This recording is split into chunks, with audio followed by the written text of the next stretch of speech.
So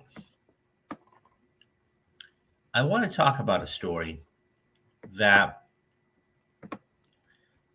it, I always hate to rain on people's parade, um, because it's one of those things where, especially in the time we're in, okay, um, you know, it's money is a very, um, it's a very, what's the word I want to say? It's hard to come by, right? So when we talk about Hollywood and millions and billions of dollars, and then the story comes out, especially during the strike, this is what gets people's blood boiling. Um, and I don't blame them. Okay. So this actually came from um, the THR. Okay. And it basically talks about Hollywood CEO pay, big checks, ugly optics amidst a strike. Show me the money. Cuba Gooding Jr. famously tells Tom Cruise and Jerry Maguire. Wall Street has been pressuring Hollywood to do the same, as investors push for streaming profits and economical headwinds. Key parts of the solution for industry players, from Disney to Amazon Studios, have been to cut costs. But while entertainment companies have been showing the door, have been to thousands of staffers, they have also been the top executives the money. Again, in a bad case, in a case of bad timing, disclosures of higher or lower, but still very healthy, CEO compensations and regulatory filings in March and April have made for a sharp contrast with layoffs and the start of the writer's strike. This executive pay reporting season doesn't repeat last year's pictures for several bosses joining the very exclusive nine-figure club, starring Endeavor's Ari Emanuel, $308 million. Okay, now I should say Endeavor just bought WWE. Okay, so while that's a big, I'm not justifying it. I'm just saying Endeavor just bought WWE. So, but that is a big number for him. I mean, now they own the UFC, so bear that in mind too. Warner Brothers Discovery CEO David Zaslav, 246 million in Warner Brothers. But several top executives in Hollywood saw their 2022 paydays increase, many driven by large stock awards. And media sector pay has been long considered high compared to other industries, which means CEOs and boards might now face public scrutiny. Overall, we're seeing CEO compensation continue its post-COVID climb, says Amit Bashir, Senior Director of Content at the corporate leadership firm Equala, about the broader corporate trends stateside. However, compensation packages for the majority of the media and entertainment executives analyzed by the THR exceeded a 2022 median pay of $22 million, up 7.7% from $21 million. Among the companies tracked by the Equala 100, which compiles compensation disclosure made by March 31st by the largest players in corporate America in revenues in various sectors. Stock awards made up the majority of the compensation packages, and those awards are typically granted at the beginning of the year. There was much less economic uncertainty to kick off 2022, he says. Therefore, the negative impacts such as cost cutting and employee layoffs are not necessarily reflected in the value of those stock awards. Netflix Reed Hastings, who in January exited his co-CEO role to focus on his executive chairman title, led the Hollywood pack with a 2022 compensation package worth $51 million, up 25%. Meanwhile, the biggest pay gainers of THR's list below is Paramount's global CEO, Bob Backlish, with a 60% bump. Comcast's Michael Kavanagh, who in October was elevated from CFO to the additional role of president, and recently took on an oversight of entertainment and arm of NBC Universal when its CEO, Jeff Shell, was fired for, quote, an inappropriate relationship. Saw a 48% pay raise. The critics were not appeased by the fact that Shell and Bob Chapek, the former Disney executive, who was replaced by Iger at the end of the company's previous fiscal year, earned less in 2022 than in 2021. Last year, 8 Hollywood CEOs made nearly $800 million, yet pay for TV writers has fallen by 23% over the last 10 years. Senator Bernie Sanders wrote in a May 2nd tweet. The disclosure of head of a strike posed a PR headache. The optics of massive layoffs are not good if the CEO and other top brass raise compensation, says Wall Street veteran Hal Vogel.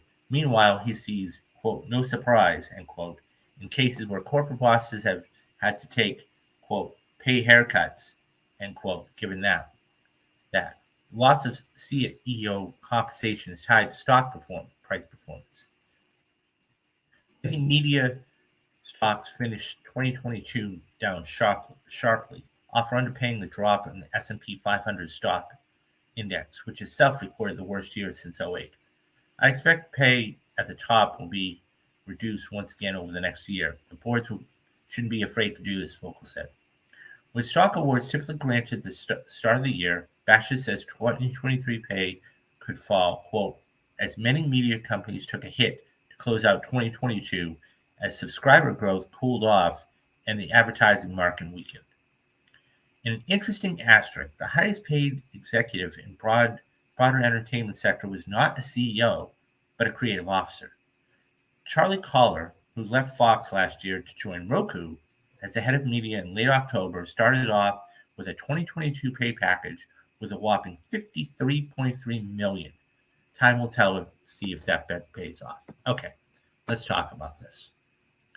So here is the actual, I want to bring this up for everybody. This is the actual chart, okay, that goes along with this report. Now it's kind of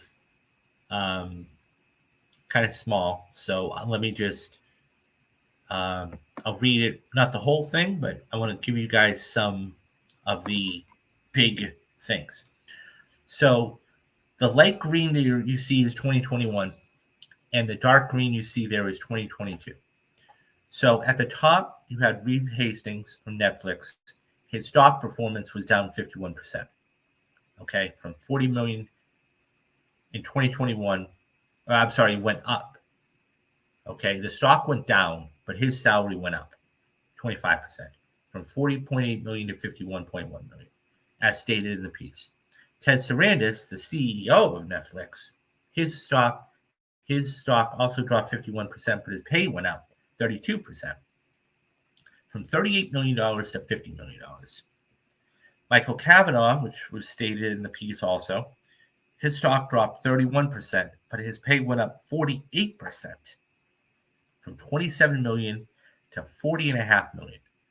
David Zaslav, okay, took a 61% hit on the stock, okay, and his salary went down 84%, from $246 million to $39 million, only $39 million.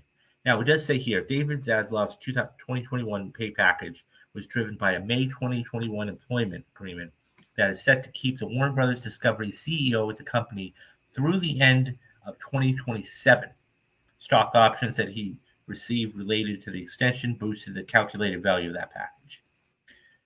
Then we go, so Comcast is 31%. The stock options went down, Brian Roberts. So it's only a 6% drop in salary. Bob Bakish, the CEO, that was also in the piece, his salary went up 38%. I'm sorry, 60%, from 20 million to 32 million. Greg Peters at Netflix went up 38%. Bob Chapek went down 24%. I'm sorry, went down 26%. Ari Emanuel, okay, went down 94%, from 308 million to 19 million. But his 2021 package topped $300 million thanks to mostly a one-time stock grant tied to the company's IPO and initial public offering. His 2022 pay is more in line with what he's expected to do during the year. Bob Iger, who's currently the CEO of Disney at the moment, went down 67%. Look at this. This is, still a whopping number. It went from almost $46 million to $15 million. Jeff Shell, which just got fired, went down. So here's what I'm getting at. Okay, these guys are making way too much money. Okay, way too much money. And I think that, when we talk about the writer's strike right now, when we talk about the writer's strike right now, when we talk about these people out looking for better, wanting a better job, higher pay, it blows my mind. And look, I get that they're CEO, the head honcho, the top dog, top of the totem pole. But it blows my mind that you have people making that amount of money, and then you have other people who are struggling.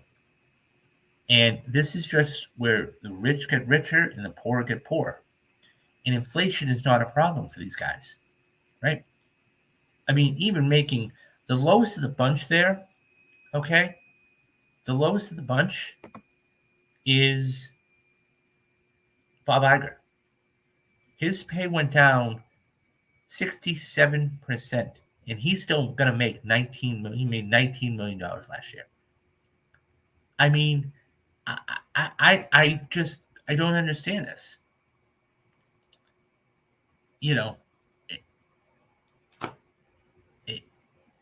It's baffling to me. Do we like the movies that they put out? Sure. But do they need to be making that much money? Really? We consider the top 1% of, income in this country, I don't know, $100,000, $200,000. This is more than some athletes are making. It's mind-blowing.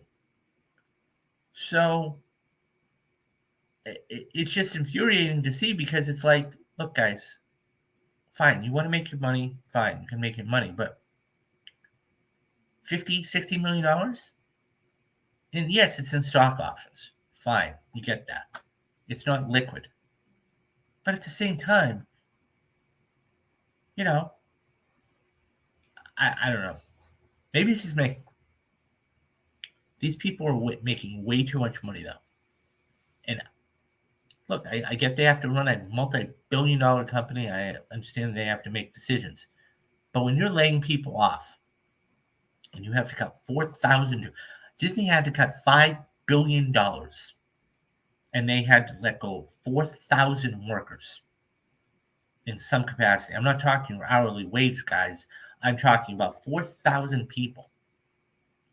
And then you see a number like that where Iger is making $19 million to go, what? Now, look, Chapek did a lot of damage. I'm not disputing that. I'm just saying, so right now Iger is cleaning up his mess, and I get that. I'm just saying that this doesn't look good. This doesn't look good at all. So, anyways, guys, what do you think about these numbers?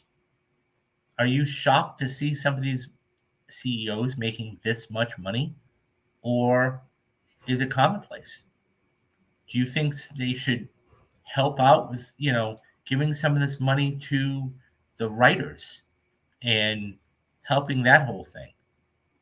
Anyways, let me know your comments down below. I'll get back to everybody.